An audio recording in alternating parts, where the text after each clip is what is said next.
Selamat pagi Bapak, Ibu, Saudara semua yang dikasihi Tuhan Yesus. Kembali saat pagi hari ini kita menikmati sarapan pagi yang menyehatkan bagi tubuh, jiwa, rohani kita saat pagi hari ini. Saudara-saudaraku, jikalau kita tahu saat-saat ini pandemi gelombang yang ketiga kita alami, dan baru saja kita sudah merasakan bahwa COVID itu yang gelombang kedua kemarin sudah mereda.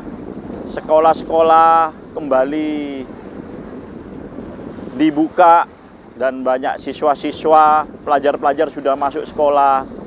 Tetapi dengan adanya gelombang yang ketiga ini, kita tahu semua anak-anak sekolah sudah mulai belajar di rumah lagi secara online. Kantor-kantor juga meliburkan 50% karyawannya, pegawainya, dan pemerintah pun sudah menetapkan protokol kesehatan kembali di tiap kantor-kantor pemerintahan. Dan kita tahu apa yang harus kita kerjakan saat-saat ini.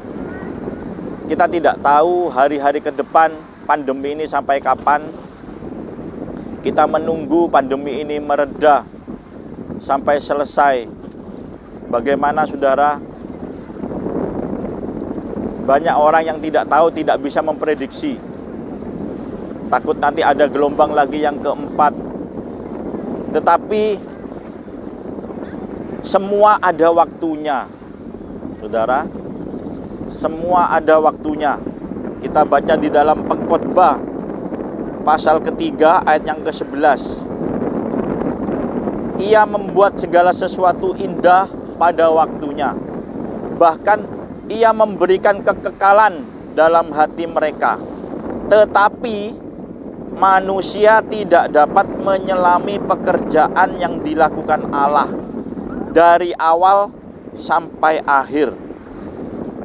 Saudara, apa yang kita alami hari-hari ini adalah bagian dari awal dan akhir dari pekerjaan Tuhan.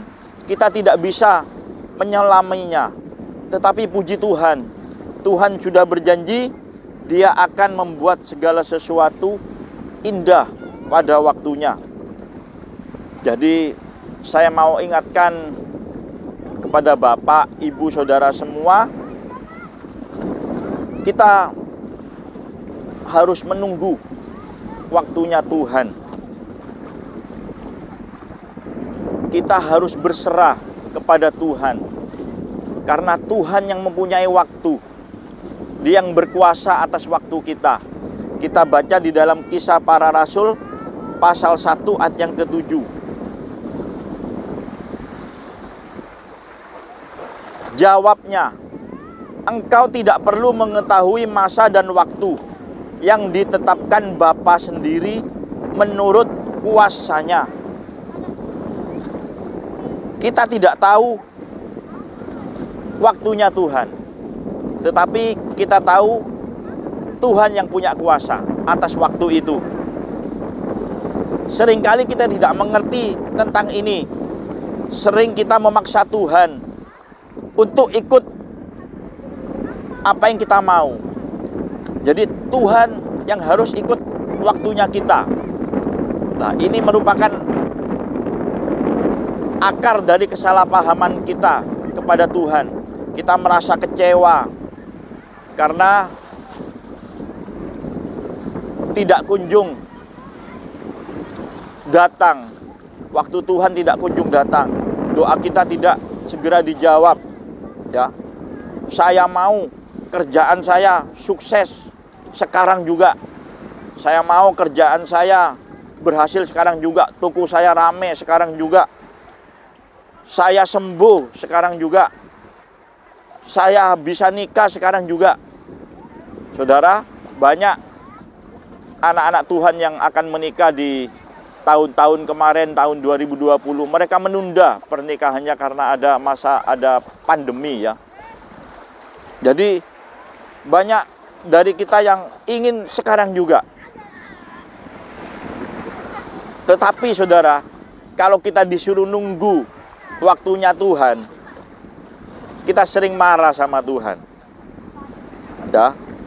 Jadi kita jangan berhenti berdoa, menyembah saat Tuhan belum menjawab doa kita.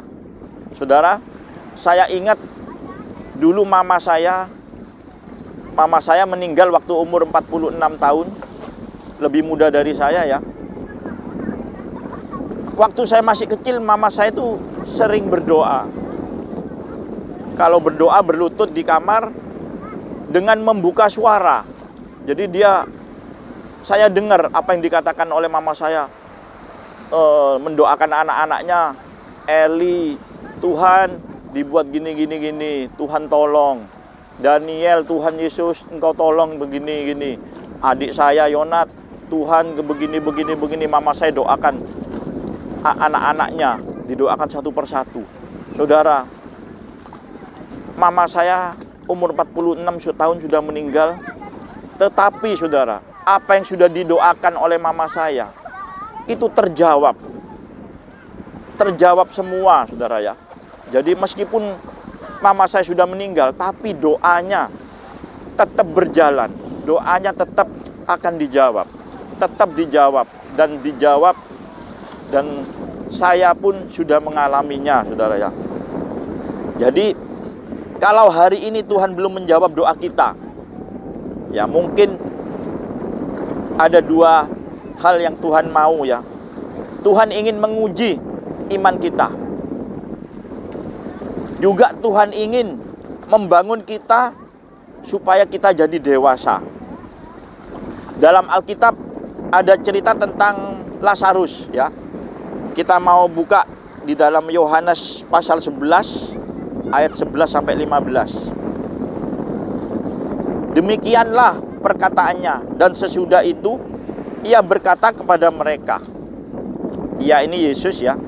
Lazarus saudara kita telah tertidur, tetapi aku pergi ke sana untuk membangunkan dia dari tidurnya.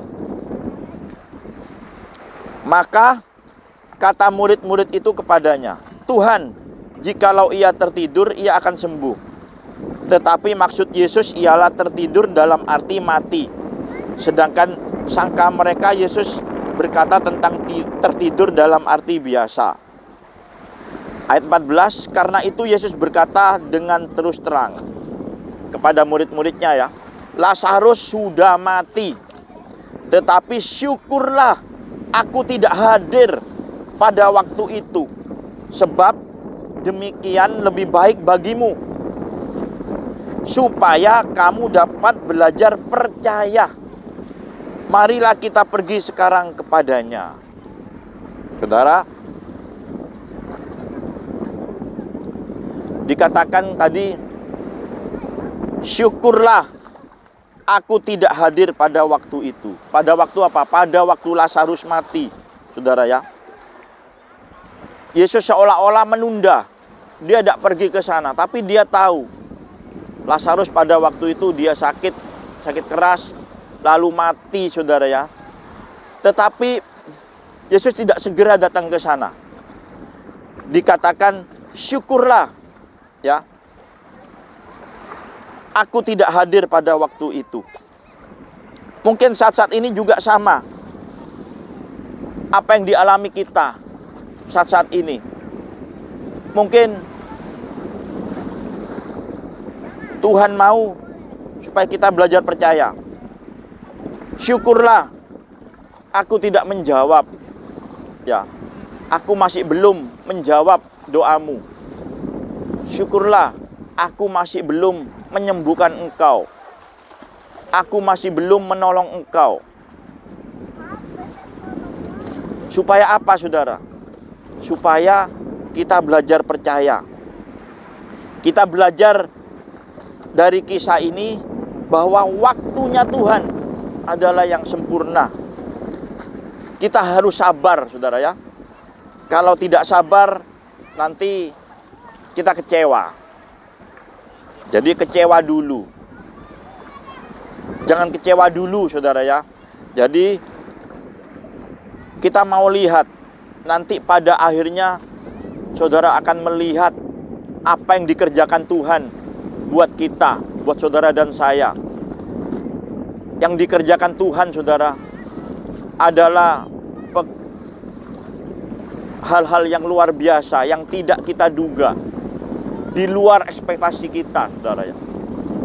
Nanti pada saatnya kita akan melihat, kita akan berkata, wow, oh alah, oh gitu ta Tuhan.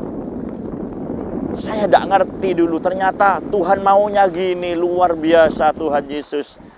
Saudara, pada akhirnya kita akan melihat Tuhan itu mengerjakan hal-hal yang luar biasa, yang baik, yang tidak kita duga-duga untuk kebaikan saudara dan saya. Haleluya, saudara. Jadi jangan lupa setiap hari kita tetap tekun, kita tetap sabar, kita tetap bersemangat, menunggu. Tunggu, Tuhan katakan tunggu. Tunggu waktunya Tuhan. Ya, firman Tuhan, renungan sampai di sini, kiranya memberkati kita semua pagi hari ini. Haleluya, Tuhan Yesus memberkati.